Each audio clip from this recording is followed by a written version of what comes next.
Let's begin the fourth and last session today of this Vipassana retreat on emptiness, titled The Middle Way.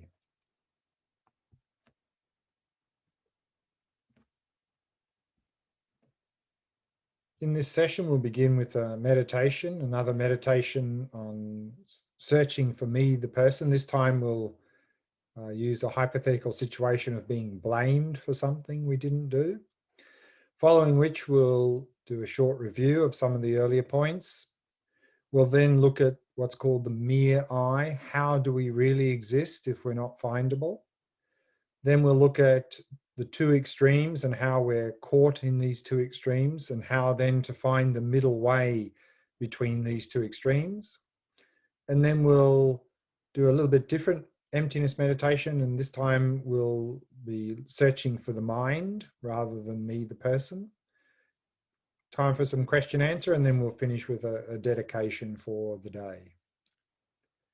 Let's begin with the emptiness meditation. So very similar to what we did in the earlier session, except now we'll think of a situation where we got blamed instead of being praised, and then we'll look for the me who's being blamed.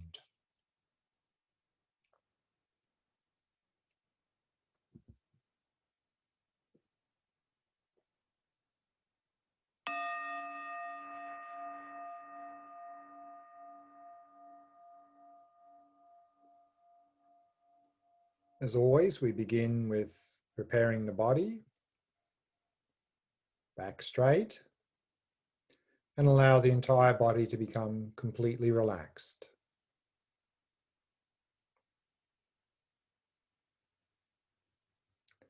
Using the out breath to relax and release any tightness or tension in any part of the body.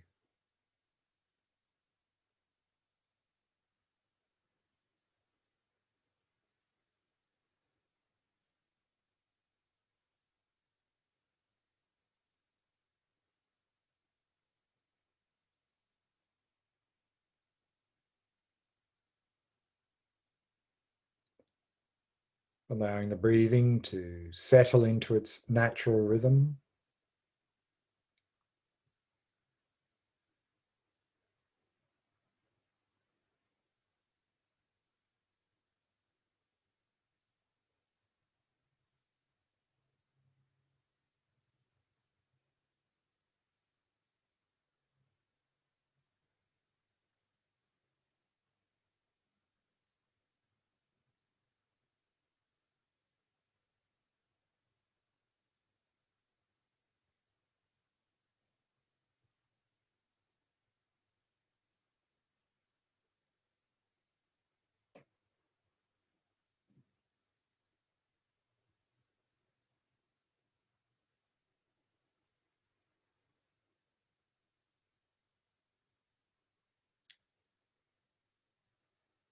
And setting the mind in a state of ease and relaxation. Releasing all appearances and allowing the mind to come to rest in the stillness of the present moment.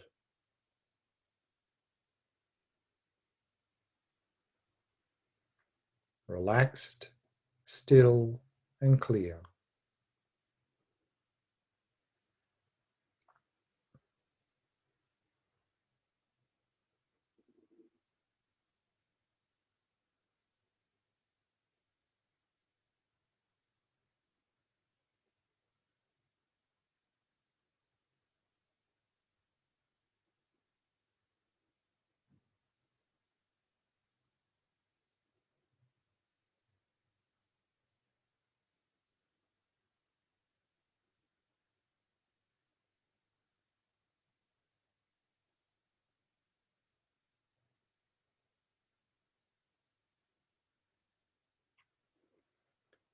We can begin our Vipassana practice by imagining a situation where someone is blaming you or criticizing you for something you didn't do.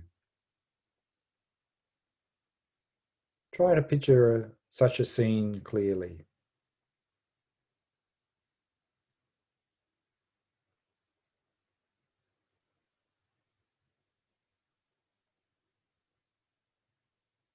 And then just simply rest in the experience of the me who's being unjustly blamed.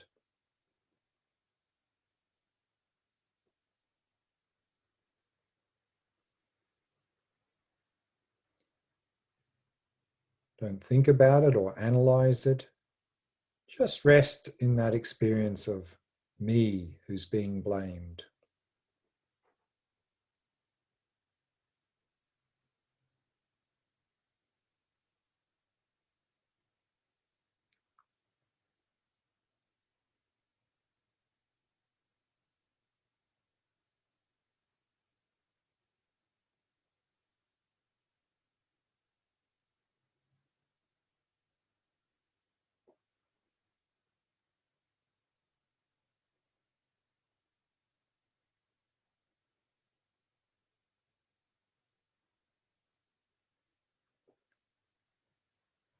Where's the me who's being blamed?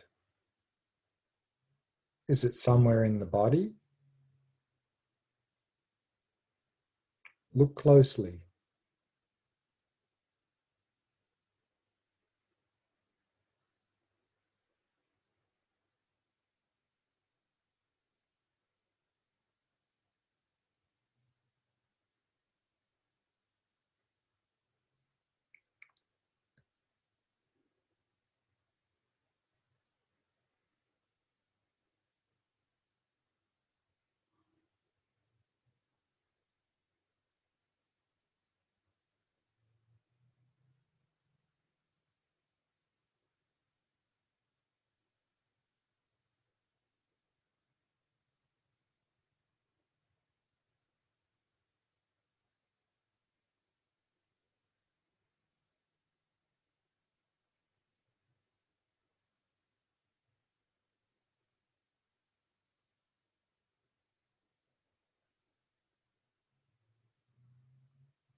Or is the body simply something which me, the blamed person, possesses, has?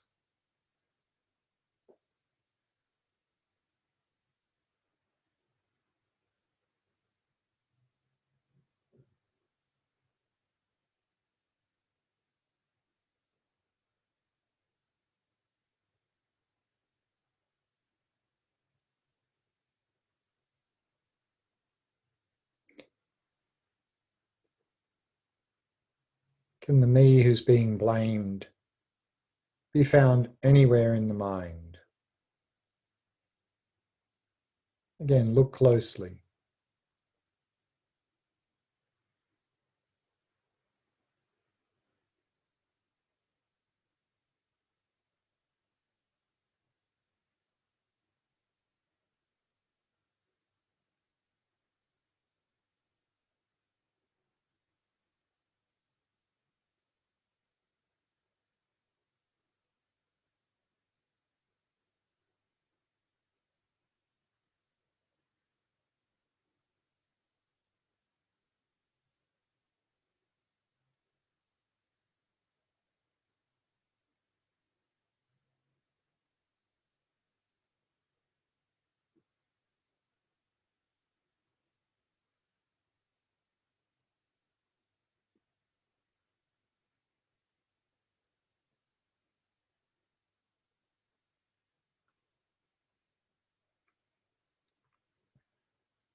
Or is the mind simply something which me, the blamed person, possesses, something which I have?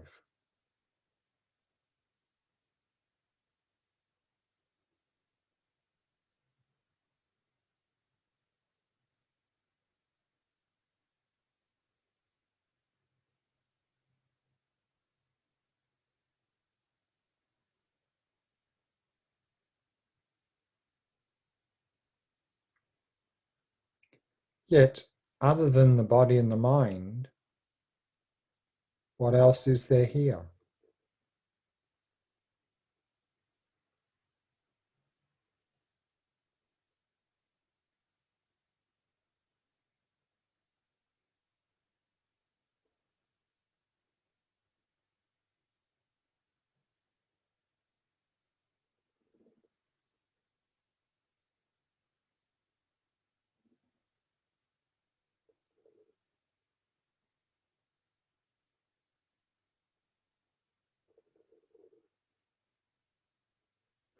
If there's nothing more than the body and the mind here, then where is the me that possesses this body and mind? Where is the me who's being blamed?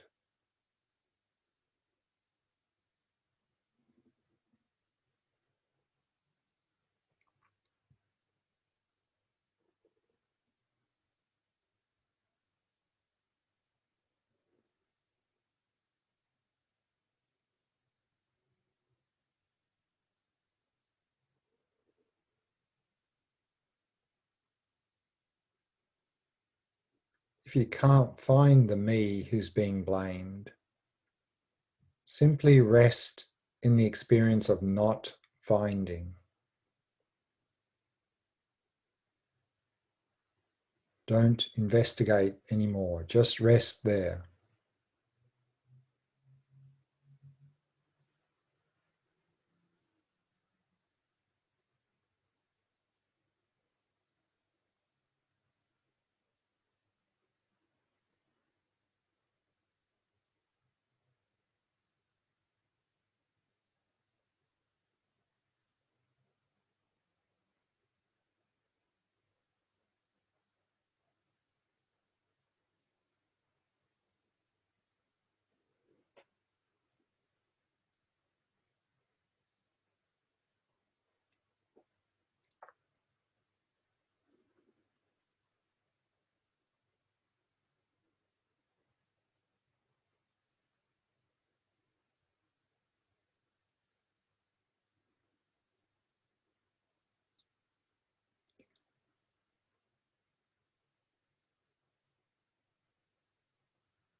Now, it's undeniable that there is a me who's being blamed.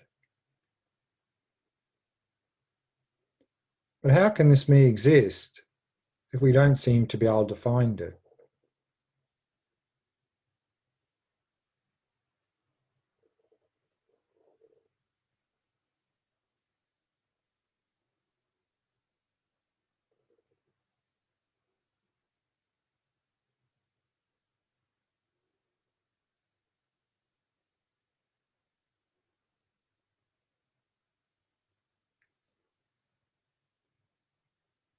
The me exists as something merely labeled on the basis of the body and the mind. The merely labeled me is the me who's being blamed.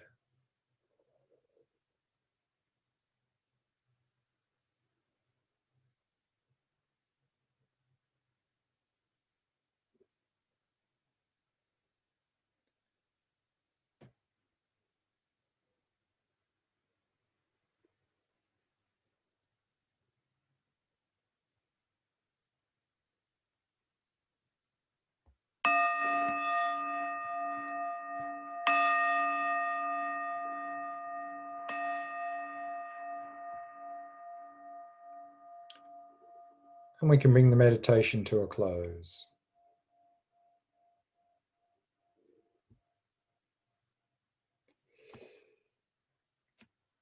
We'll begin with another quote from science. This is from a cognitive scientist, Donald Hoffman, from I think University of California. He says, as a conscious realist, I am postulating conscious experiences, ontological primitives, the most basic ingredients of the world. I'm claiming that experiences are the real coin of the realm. The experiences of everyday life, my real feeling of a headache, my real taste of chocolate, that really is the ultimate nature of reality. I believe that consciousness and its contents are all that exist. Space-time, matter, and fields never were the fundamental denizens of the universe, but have always been from the very beginning among the humbler contents of consciousness, dependent on it for their very being. So while neuroscientists struggle to understand how there can be such a thing as first-person reality, quantum physicists have to grapple with the mystery of how there can be anything but a first-person reality. And I've got here a recommendation. Donald Hoffman, I really admire him a lot. He's really one of these empirical scientists who's really not holding on to things. He's really trying to discover the reality.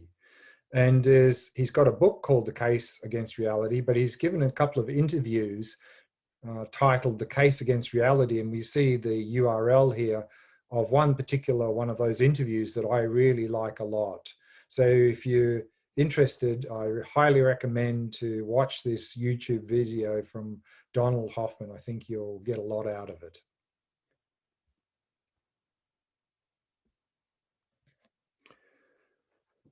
With this view of emptiness, we began by saying that things are empty of inherent existence because they're dependent arising. So this reasoning of dependent arising is called the king of reasonings, to really come to establish this view of emptiness, that things are existing depending on causes and conditions, parts and labeling.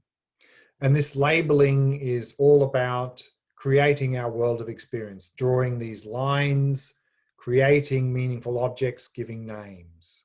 So things that we experience only exist within our conceptual framework. But that doesn't mean, of course, that we're just fabricating them, we're making them up. We'll look at that a little bit more in terms of the two extremes shortly. So we saw there that the example of the pen, that the pen is something merely labeled depending on the parts, that the pen is not the collection of the parts, that this is not a pen where we fuse the label to the basis, that is turning lines into boundaries. And therefore, instead of appreciating that we are constructing our world of experience through this labeling and conceptual framework, it seems like the world is already out there existing as many separate discrete things. We saw that the problem there for that is if we see the world is made up of many separate discrete things, then we have this process of making those boundaries, having misconceptions that things look, therefore, depending on whether we have a pleasant, unpleasant experience, therefore they seem to be inherently attractive or unattractive. We end up with attachment, aversion that's driving our behavior, ending up with all of our suffering. And then we have a quote here from Nagarjuna, a great 2nd century Indian master, who really expanded on these teachings of emptiness from the perfection of wisdom teachings from the Buddha. And in his classic text called The Fundamental Wisdom of the Middle Way, here's a verse, he says, by extinguishing actions and mental afflictions, there is liberation. Actions and mental afflictions arise from misconceptions, and misconceptions arise from elaborations. Here the word elaboration is another word for ignorance. We elaborate, we put something on top of reality. We believe that there is a world existing there objectively. These elaborations, or in other words, our ignorance, will cease through cultivating emptiness. So we see this process of how making boundaries, grasping onto things existing independently, leads to mental afflictions and suffering. If we really want to overcome that, we need to engage in this Vipassana practice of emptiness to come to realize that nothing exists independently, thereby overcoming mental afflictions and suffering, achieving liberation from suffering. We saw there that the initial boundary is that first in most of our experiences, we tend to first draw a line around here, create the experiencer part of the experienced, and thereby create the experienced world. We need to do that, no problem there. Again, the problem is we don't realize that's what we're doing. We believe that there's an independent me here to begin with. So we're turning this line into a boundary. We see ourselves as independent of our world of experience. So we're completely out of sync with this interdependent nature of reality. We are fighting against reality. Therefore, we have the mental afflictions and suffering. So we saw there that one of the classic approaches to emptiness practice is first investigate the me, the person, because this is where we start to go wrong in our experience by turning this line into a boundary, grasping onto independent me.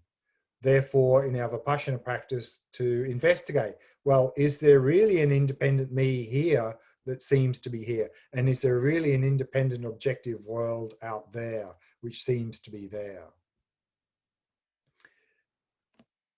Again, one approach, one of many approaches to investigate me, the person, were these 4 essential points that we looked at in the last session.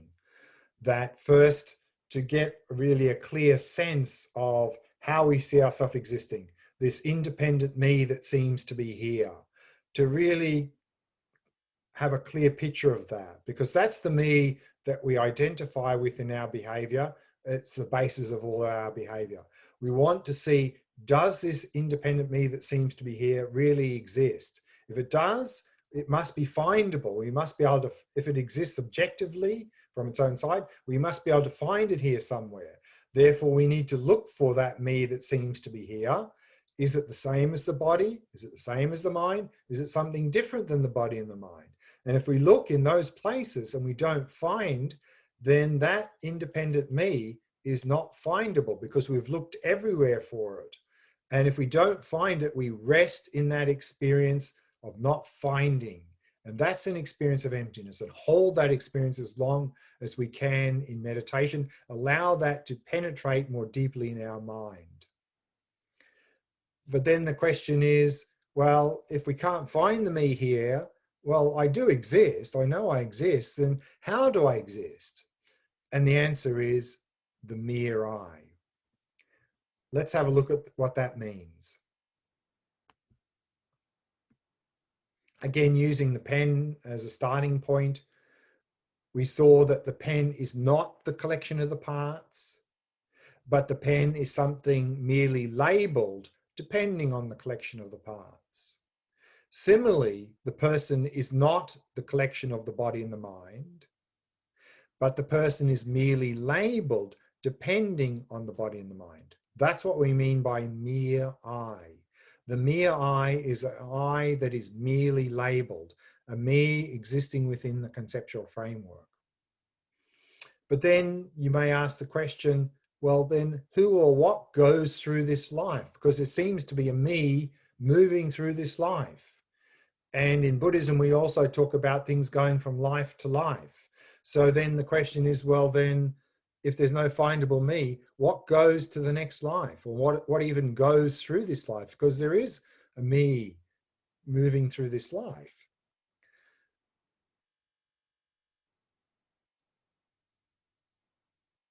But the question is a bit loaded. What goes through life or what moves through life? Technically, nothing moves through time or goes through time. If we look at the physical world, what we see is just a constant flux of change. There is no static, discrete objects there anywhere that move through time. There's just a continuum of flow of change. And in that continuum of flow of change, we create meaningful objects and give them names to make sense of that flow. But it's just flow. There are no discrete objects, that static objects moving through time. That doesn't exist anywhere in the physical world. I think science has conclusively proven that. There's just a flux of change, constant flux of change. And the Buddhist assertion is that also the mind is similar. Even though there seems to be a mind moving through time, then like the physical world, there are no physical objects, static objects moving through time. The mind is not a static object moving through time. There's just a constant flow of mental experience. And within that constant flow, we create mind, we create meaningful things. So therefore, the me, which is labeled on the basis of that flow of body and flow of mind, there's no static me moving through time. So therefore, we have to be careful when we talk about the me going through this life. There's no static me going through life. The me that's going through life is a me that is labeled at every point in our life on the basis of the body and the mind, which is constantly changing, which means the me is also constantly changing. So we really need to understand that.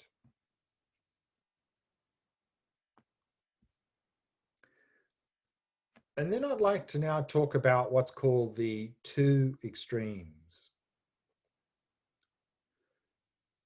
For us now, there just seems to be two possibilities. Either there is this real objective functioning world and a real subjective me here, or there's no world and no me, because we don't see any other possibility. So we're stuck in what's called the two extremes. The two extremes of existence and non-existence. The stream of existence is things existing independently. That's where we tend to be stuck now. We tend to be stuck in the extreme of existence. Sometimes this extreme is called the extreme of superimposition, meaning that what we are doing is we are adding something which is not there. And that is, we're adding independent existence. There is a functioning world, there's a functioning me, but what we are superimposing on that functioning world is the fact that it exists independently, exists from its own side. So we're putting that on top of the world, we're putting that on top of the me. So we're trying to strip that away. The other existence is the extreme of non-existence. And generally, that's where we end up, or often end up, when we begin this Vipassana practice of emptiness. That when we investigate, for example, the me, and we don't seem to find the me, then we wrongly conclude, well, there's no me at all. And we end up in the extreme of nihilism, thinking there's no me at all. And so that is sometimes called the extreme of deprecation. And that is where we are stripping away what is there. There is a me, and we're stripping that away and thinking there's no me at all. What we're trying to do is find the middle way between these two extremes. And it's not easy. The way in which we overcome the extreme of existence is through the Vipassana practice of emptiness. That we can strip away the fact that things exist independently by realizing that nothing exists independently, thereby strip that away. To avoid then wrongly concluding that therefore nothing exists, we can reflect on dependent arising, that there is a me, there is a world, and that me and world exists depending on causes and conditions, exists depending on parts and labeling and so forth. And so dependent arising is what really helps us to overcome the extreme of non-existence. And so to put it poetically, finding that middle way between the two extremes is we're trying to strip away what we've put on top of reality without stripping away reality itself. And in other words, the saying is we're trying to throw out the bathwater without throwing out the baby. Often we throw out the baby with the bathwater and we end up with nothing, and we end up in nihilism. So we're trying to navigate our way between these two extremes. Emptiness will help us to overcome the extreme of existence. If we find that we're then falling to the extreme of non-existence, then to reaffirm there is a me, there is a world existing depending on causes and conditions, parts, labeling. And therefore, dependent arising helps us to overcome that extreme of non-existence. And so therefore, the middle way is very nicely put here again by Nagarjuna in his fundamental wisdom of the middle way. He says, that which arises dependently and relatedly is explained as being empty. And that which is empty is dependently designated. This is the middle way path. So that is the middle way. The middle way is to really understand that emptiness means dependent arising. Dependent arising means emptiness. Or in other words, emptiness means functioning world means emptiness. Now we're stuck in the two extremes, and it seems like emptiness and functioning world are contradictory, meaning if things are empty, then they couldn't function. There wouldn't be any functioning world there.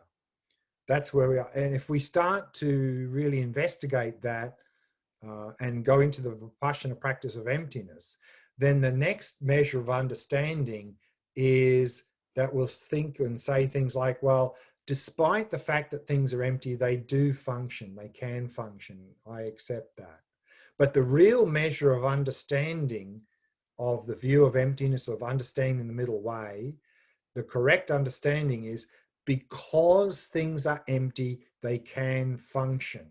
And because things function, they must be empty. This is the correct view of emptiness. This is the middle way that we're trying to navigate between the two extremes. In other words, emptiness and dependent arising are like two sides of a coin. This is the correct understanding of emptiness, correct view of emptiness. And another quote here from Nagarjuna, he says, whoever invalidates the emptiness of dependent arisings invalidates all the conventions of the world. And so this is how we are trying to navigate. So this is a measure of our understanding of emptiness. If our understanding of emptiness means that we are not thereby invalidating a functioning world, that our understanding of emptiness is actually bringing our understanding that therefore there can be a functioning world, that is a correct view. For example, if things really existed independently, if this, for example, this pen had existed from its own side as a pen, if it had a unique nature of being a pen objectively, then it couldn't change. It couldn't become anything else. We couldn't create it. We couldn't destroy it. It couldn't function. But because this pen has no unique nature from its own side of being a pen, therefore it can function, you can create it, you can destroy it. This is the correct view of emptiness. To help us better appreciate the view of emptiness, often a number of analogies are used in the text to help understand that view of emptiness. One analogy that I particularly like is the analogy of a dream. I find it very helpful. Now, when we're in a dream, there really seems to be an independent dream me here, and there really seems to be an independent dream world out there. Therefore, if something pleasant appears in the dream, we end up with craving and attachment because it seems to be making us happy. If something unpleasant appears in the dream, we have a lot of aversion, maybe fear and anxiety. But if in the middle of the dream, we suddenly realize that this is a dream, i.e. we become lucid in the dream, then there will still appear to be an independent dream me, there'll still appear to be an independent dream world out there, but because we're lucid now, we will realize that these appearances are deceiving us. Even though there appears to be an independent objective dream world, we'll realize that this dream world is a product of our mind, which means that if we encounter something pleasant in the dream while being lucid, it would become very difficult for us to develop any attachment to that person or thing in the dream. And if something unpleasant in the dream were to appear, it would be very difficult to have any aversion, fear, anxiety towards that unpleasantness, because we'll understand it's a product of the mind. And we'll also therefore enjoy our dream a lot more. So this view of emptiness is like a dream. Now, the waking world seems to exist independent of us, and we grasp onto that. We believe those appearances. And so therefore, if something pleasant appears, it seems like that is the source of our happiness. So we have attachment. If something unpleasant appears, seems to be the source of our suffering, we end up with aversion, and then the whole mess starts from there. But if we become lucid in the waking state by realizing emptiness, then there will still appear to be an independent dream world independent world out there. There will still appear to be an independent me here. But because we've realized emptiness, we now directly realize those appearances are deceptive, that things do not exist as they appear, because that's what we've realized, which means that if we encounter something pleasant in the waking world, it would become very difficult to have attachment to it. If we encounter something unpleasant in our waking world, it would become very difficult to have any aversion to it, and we would enjoy our life a hell of a lot more. So I particularly like the dream analogy to help understand the view of emptiness. And that brings us now to the next meditation practice. We saw there that one recommendation for emptiness practice is to begin our investigation by investigating me, the person, first, because that's where we start to go wrong in our grasping. We grasp onto me, then grasp onto world. And so we begin by investigating the person, and then on that basis, then we can move on to investigating the basis of the person, the body and the mind. So we've already investigated the body a little bit earlier today. What we'll do now is we'll investigate the mind. And we'll do that on the basis of a quote from Padmasambhava, a great 8th century Indian master who brought Buddhism first to Tibet. And he brought a system of practice called Dzogchen. And in Dzogchen practice, when we go into Vipassana practice, then there's really a lot of emphasis on investigating the mind. And so here we have some very simple instructions from Padmasambhava on how we are to do that. And he says, steadily observe the consciousness of the meditator and search for it. Look for the mind. And then he also says, what sort of shape does it have? Likewise, let yourself check to see whether it has any color, size, or dimension. So not only looking for the mind, but looking for the characteristics of the mind. That's what we're going to do now. So let's do that practice, looking for the mind and looking for characteristics of the mind. See if we can find an objective mind, an objective characteristics of the mind. Find a nice comfortable posture. Let's begin.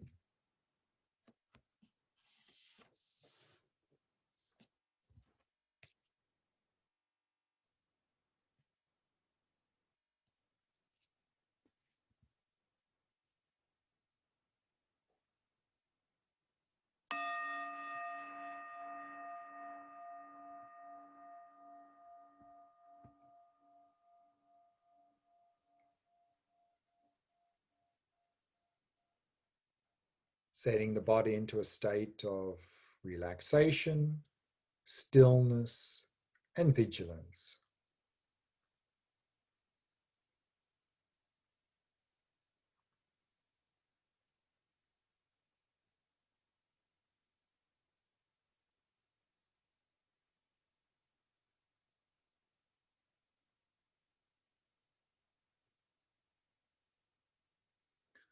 And relaxing more deeply with each out-breath.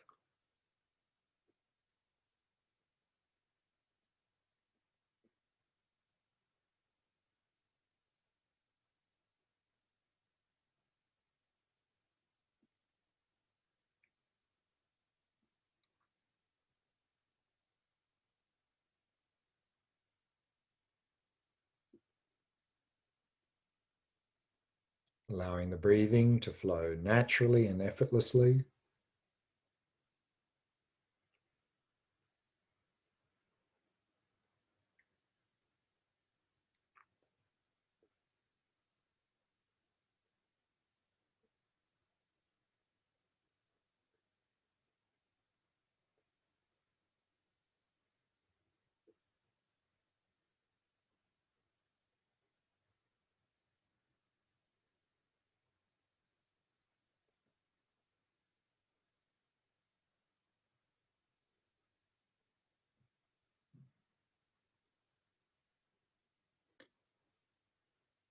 And with each out breath, letting go of any thoughts that may have arisen, happily releasing them.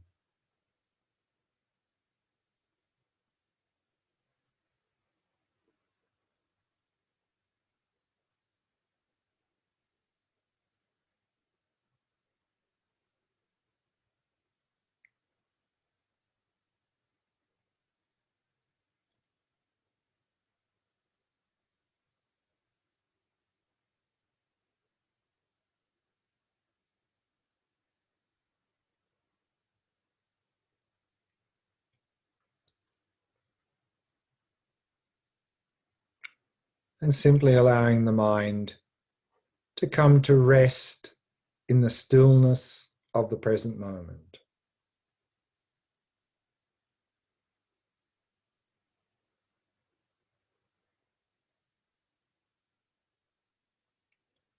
And simply resting in awareness itself.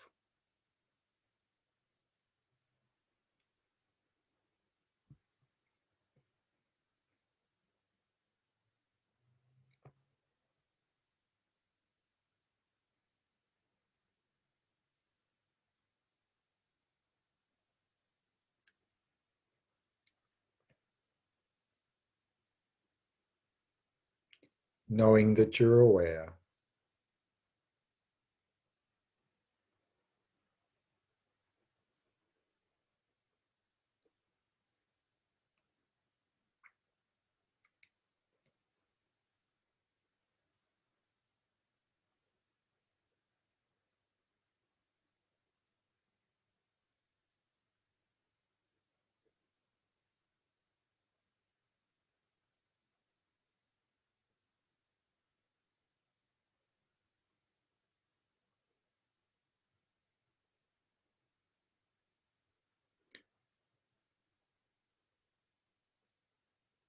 Now, the awareness that you're resting in, where is it located?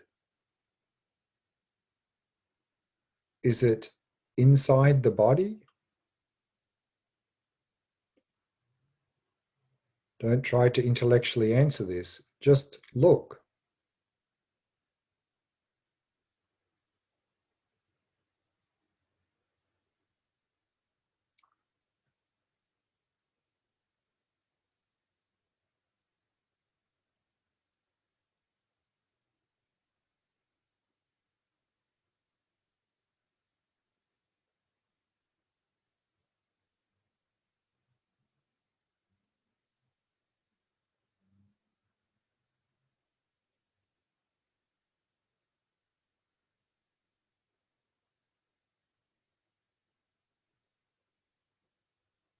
Is awareness located inside the head?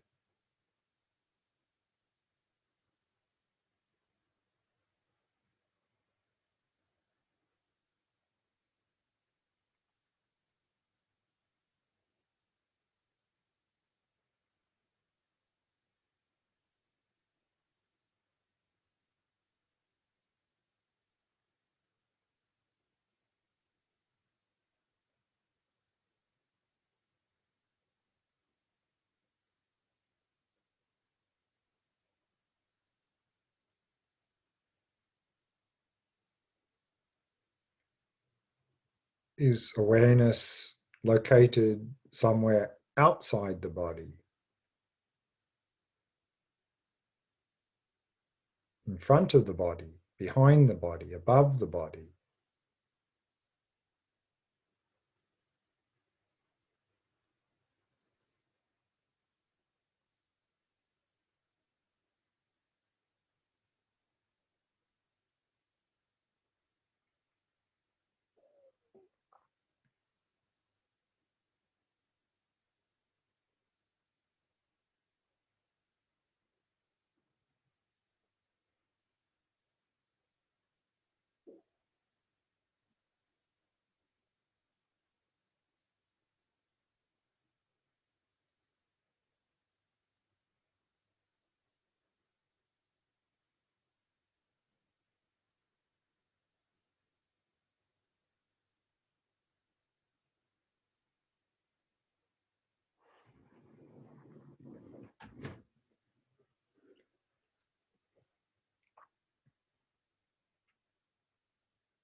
Does awareness have a particular shape?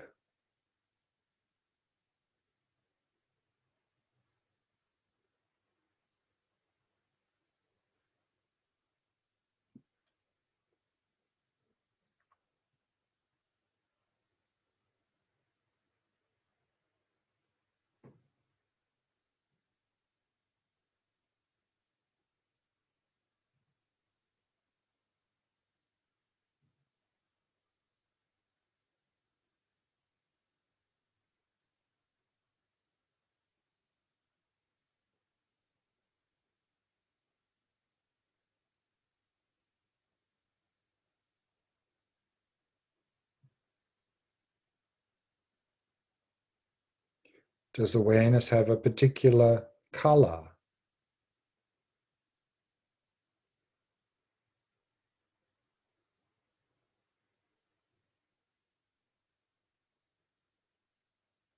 Is it white? Is it black?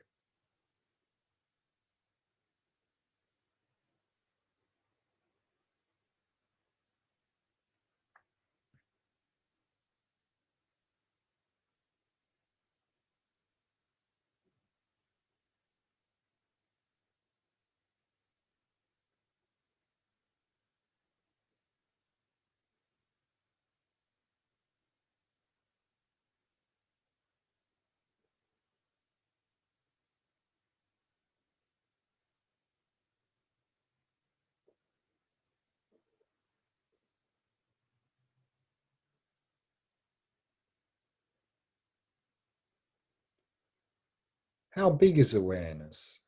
How big is the mind? Is it very small or is it very large?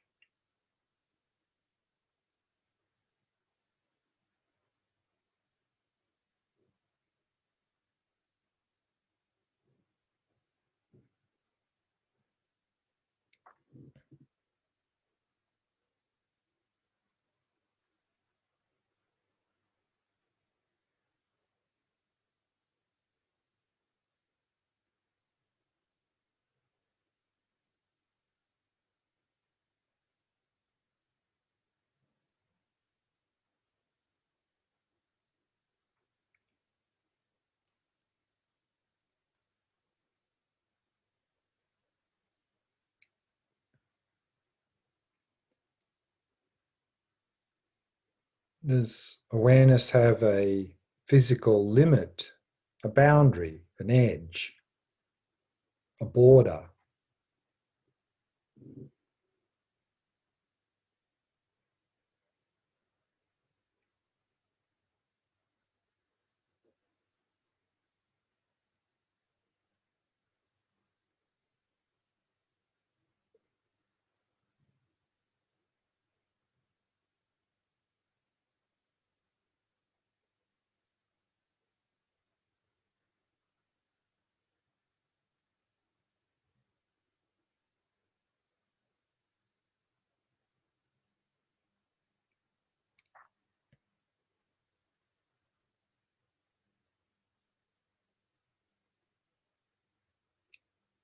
Is there anything outside of awareness?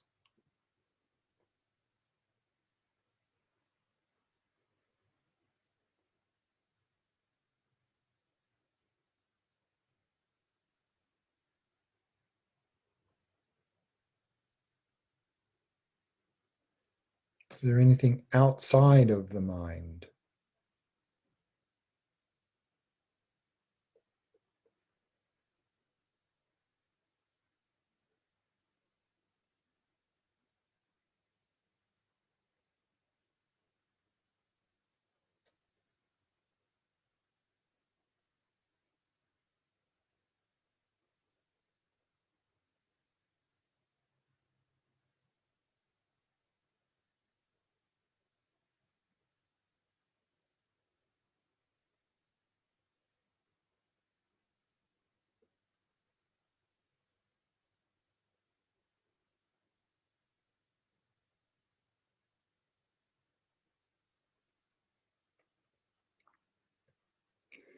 And then release all appearances and allow the mind to come to rest. Simply resting in awareness itself.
And we can bring the meditation to a close.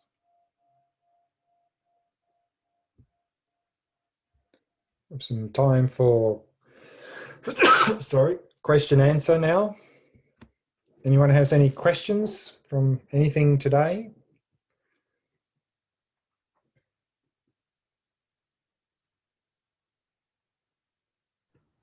Hi, Glenn. There's a question, two questions in the chat. Sure. So from Pamela, a Mm-hmm. question which relates to a question she had earlier today. Mm-hmm. Is there a case for using dependent arising to counter existence, or will only emptiness do it? Very good point.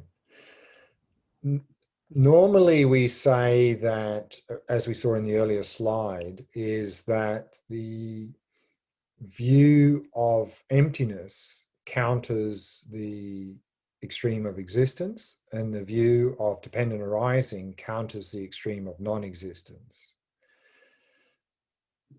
But actually, when we really appreciate that they're two sides of a coin, then also the dependent arising can counter the view of existence, because it means that things exist dependently, not independently. And emptiness can counter the extreme of non-existence, because emptiness doesn't means just empty of independent existence, not empty of existence. So initially, though, when we're stuck in the two extremes, we'll find that the emptiness will counter existence and dependent arising non-existence. But as we get deeper in our understanding, then we can actually flip them the other way. So yes, that's the answer to that question, is yes. The dependent arising can counter the extreme of existence. Thank you. The next question is from Thomas. Mm-hmm. In the first inquiry meditation, when not finding the I didn't rest in openness. I just felt left a little confused after. Mm-hmm. Is confusion a constructive outcome of this inquiry? I think in an earlier session, I talked about common experiences. And one common experience is not being able to do it very well and end up with confusion. And one of the main reasons for that confusion can be that we don't have very good mindfulness, meaning we're not able to investigate very clearly and very well, and therefore we don't come to any conclusive result of investigation, and we're therefore just confused. For example, I think the example I gave earlier is, imagine if we're looking for a person in a crowded room, but let's say we have very poor eyesight and it's very dark, and we don't really have a clear picture of the person in any way. I mean, we could look all day in that room and never come, we just get confused. Well, maybe they're there, maybe not, I don't know. I can't really see very well, and then we don't get anywhere. And so that sort of poor eyesight would be the fact that in the dark room is lacking clarity. And that's what we get from shamatha practice. Therefore, shamatha is the basis of vipassana. If we engage in shamatha practice and our mind becomes more stable and clear, then when we do this sort of investigation, we'll be able to, one, not get distracted, we'll be able to stay focused and be able to clearly investigate, clearly examine the body, clearly examine the mind.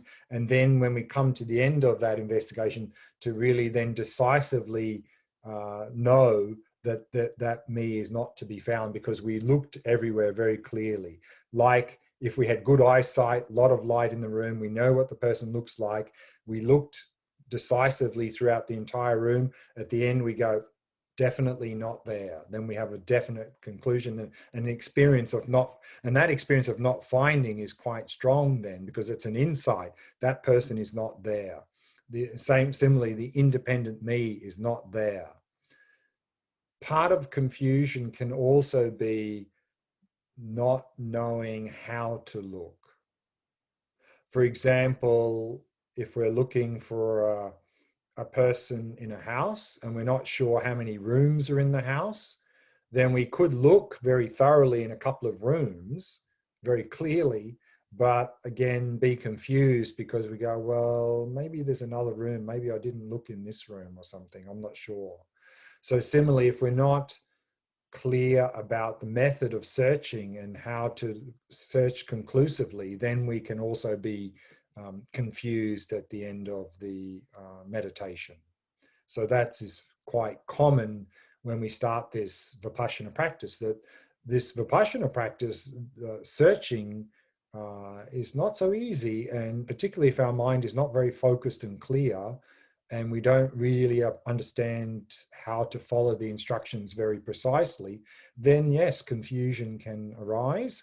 To overcome that, again, two things. One, to understand the search process clearly, what we need to do. And two, then work on improving our mindfulness through shamatha practice. So have a more stable and clear mind. Then when we engage in the search, then things can be very different. And then really some insights can arise. Thank you. There is a follow-up question from Thomas. Mm-hmm. Can you say something about how to integrate these practices with sadhana practice and mantra recitation? So with the sadhana practice, then the whole sadhana practice is to be done on the basis of emptiness. Therefore, at the very beginning of a sadhana practice, the first thing we're supposed to do is dissolve into emptiness. But often there's just a few words there or a mantra that we recite, and we just go blah, blah, blah, and then we don't really dissolve into emptiness. We just sort of say we do, and then we do the whole practice with a lot of grasping. Therefore, if we can, at the beginning of a sadhana practice, really dissolve into emptiness by looking for the me who's doing the sadhana practice and not finding the me who's doing the sadhana practice, then we've dissolved into emptiness. And then on that basis, we can more effectively arise as the deity. And there are also some other points. We also do that dissolution and arising normally in a sadhana one or two more times towards the end of the sadhana as well. So similarly, we can do this emptiness practice at that point of the sadhana.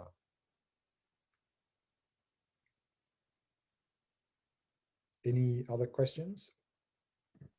That's all from the chat. Thank you. Okay. Atul? Yeah, And hi, then hi, I Glenn. think Mikhail after that. Yeah. So Glenn, I had a question on integrating mindfulness and Vipassana practices. So it sounds like, so I was thinking of the stillness in motion practice, where Mm-hmm. we are observing, watching our awareness, but also watching the thoughts and kind of Yeah, mixing it up. sure. It sounds like that's a good sort of path to go into Vipassana.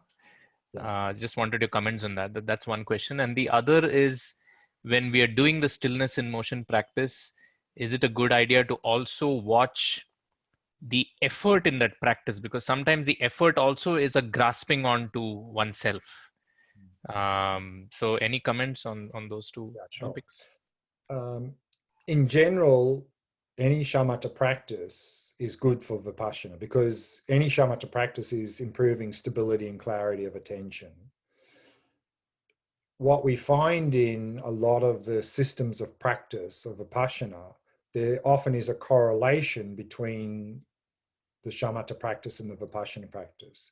For example, in the Mahamudra and Dzogchen tradition, where in Vipassana practice there's a lot of emphasis in coming to realize emptiness of the mind, then the shamatha practice that's often emphasized there is also the mind, either stillness in motion, observing thoughts, or resting in awareness, because they're very closely correlated.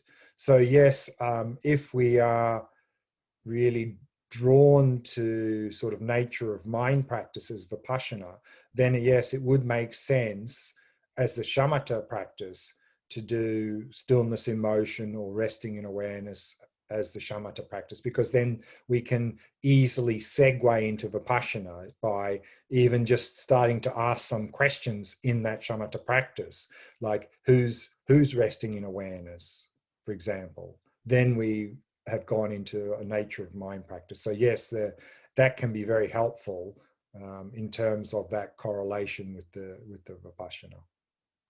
And what was the second point?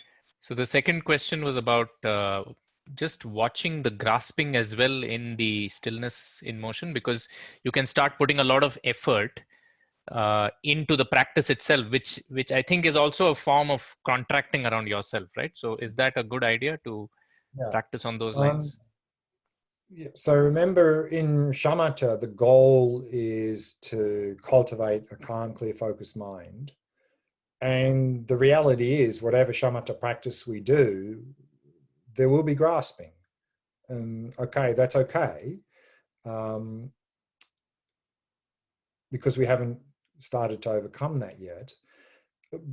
However, as we saw in an earlier slide, if we have very strong grasping, that will really predispose us to have more likely mental afflictions arising, reacting to pleasant, unpleasant things. The stronger the grasping, the more likely that we will react to those things.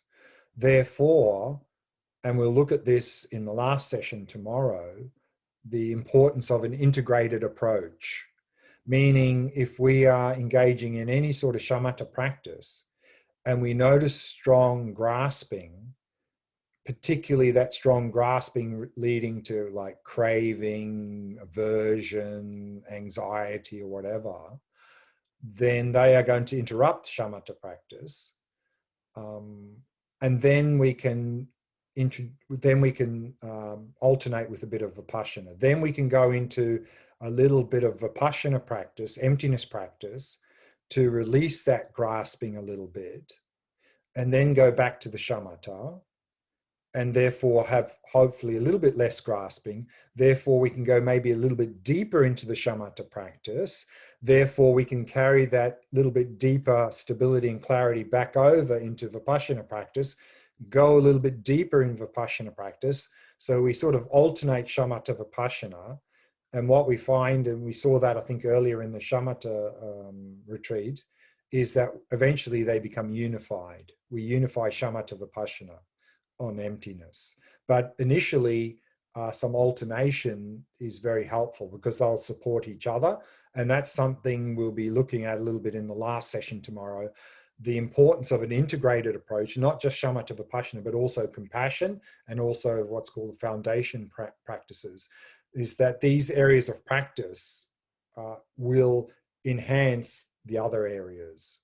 And if we only do them as a separate thing, then we're limiting our possibility of progress. And that's a thing we're going to look at a little bit in the last session tomorrow. Okay. Yeah, thanks, Glenn. Thanks. Mikael, I think, was wanting to ask a question. Yes. Hi, Glenn. Thank you for a Ah. wonderful day. I don't Yeah. have a question, actually. I just really want to say thank you. For the Okay. first That's easy for me. you've explained emptiness for me in a way that for the first time truly makes sense. I really felt like, I got it. Okay. And then tomorrow you'll probably say, "Oh, I'm totally confused now." Hopefully. So, but that's good, because what I find is that often when we go into something as emptiness, which is very profound, and people go, "Oh yeah, that's easy," then either they're super brilliant or they haven't got a clue. So the fact that when we hear about emptiness first, we go, "Oh, what's that? I don't understand that." And then we persist. And then what will often happen is we'll go, "Ah, yes, it's that. That's it." And the So reason why, sorry. Then what often happens is once we've go, "Yes, now I understand emptiness," then we continue to listen to more instructions on emptiness. Then we'll go, "Oh, no, now I'm totally confused. I don't know, haven't got a clue." But that's good, because it means we are gaining insights into emptiness, and we're continually deepening those. And there are many layers of understanding of emptiness. So, we shouldn't just think, "Oh, now I understand emptiness, everything's fine." There's probably layers that we don't appreciate, but so it'll go like that. And one more thing I'd like to add is, and this is something we'll talk a little bit about in the third session tomorrow, is the stages of practice. Is that first, we need to hear about emptiness to get some idea about it, but then we need to reflect on that to come to some intellectual understanding. But that's not enough. I mean, even if we had a perfect intellectual understanding of emptiness, which actually technically is impossible, but let's say we had a very good understanding of emptiness intellectually, would that change our life automatically? Probably not. We're probably not going to notice maybe some small thing. If we really thought about that all the time, it probably would help a bit, but not much. If we really want emptiness to help us in our daily life, we go to the third step.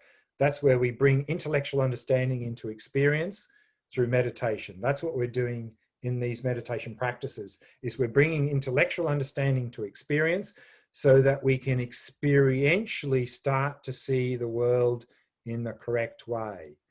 That's where we'll notice big change in our life in terms of less mental afflictions, more loving kindness, compassion, and all of those things. That's really the thing that will change our life, is that, but also integrating into daily life. And that's something we'll talk about in the third session tomorrow. Okay? That was the experience I got today. Okay, good. Thank you, Mikael. Thank you. Thank you very much. Time for maybe one more question, if anyone has. Otherwise, we'll wrap it up there. There's a couple in the chat. Okay. Follow up from Thomas to his previous question. So ideally not finding the I should lead to clear certainty rather than perplexity. Again, if we understand how to do the investigation and we do the investigation well, then that's the result. But if we don't understand how to do the investigation and we can't investigate clearly because our mind is not focused, then probably some confusion will come. And sharing from Antonella in relation to this question. She says, I felt a little bit like Thomas in the second meditation and more than confused, a bit lost. Yeah, I guess that's very common. This Vipassana practice is, for many of us, is very new.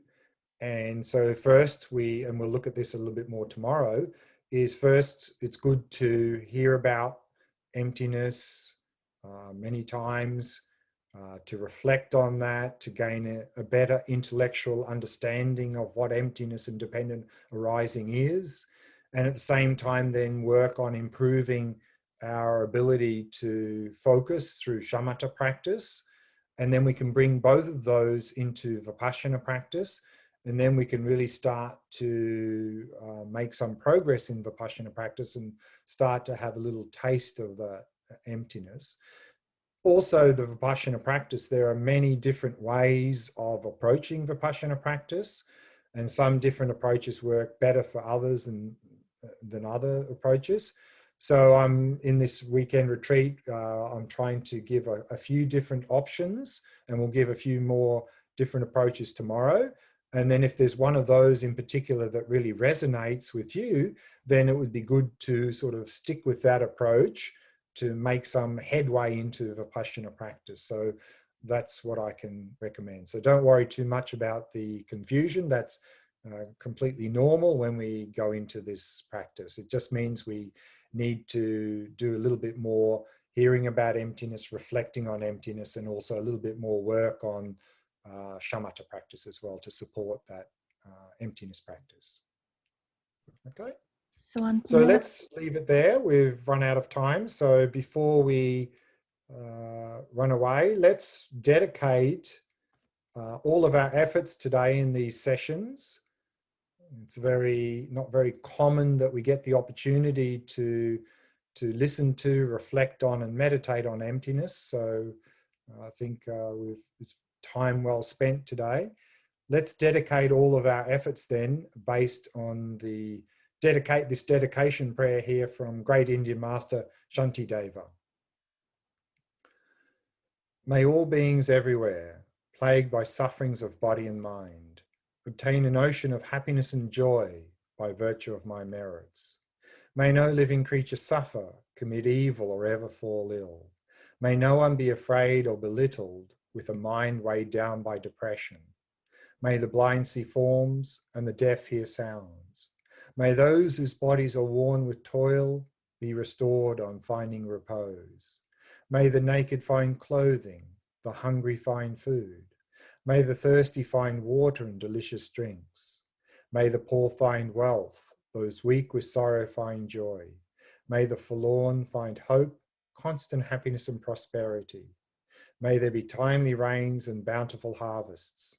May all medicines be effective and wholesome prayers bear fruit. May all who are sick and ill quickly be freed from their ailments. Whatever diseases there are in the world, may they never occur again. May the frightened cease to be afraid, and those bound be freed. May the powerless find power, and may people think of benefiting each other.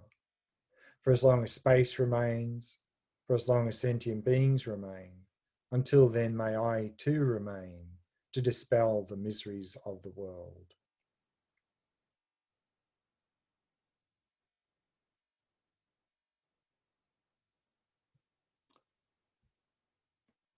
Thank you. So tomorrow we start again 9 o'clock. We'll start with nature of mind. We'll go more into Vipassana practice based on the mind. Following that, we'll be looking at some short-term strategies that we can use in conjunction with Vipassana practice. The third session will be looking at a summary of the practice and in particular the stages of progress in this practice. And then the last session tomorrow will be looking at the importance of integration, having an integrated approach to all the various practices that we've covered in these series of 5 retreats, this being the last of the 5. So therefore, until tomorrow, stay safe, stay well, and we'll see you same time tomorrow morning. Bye for now.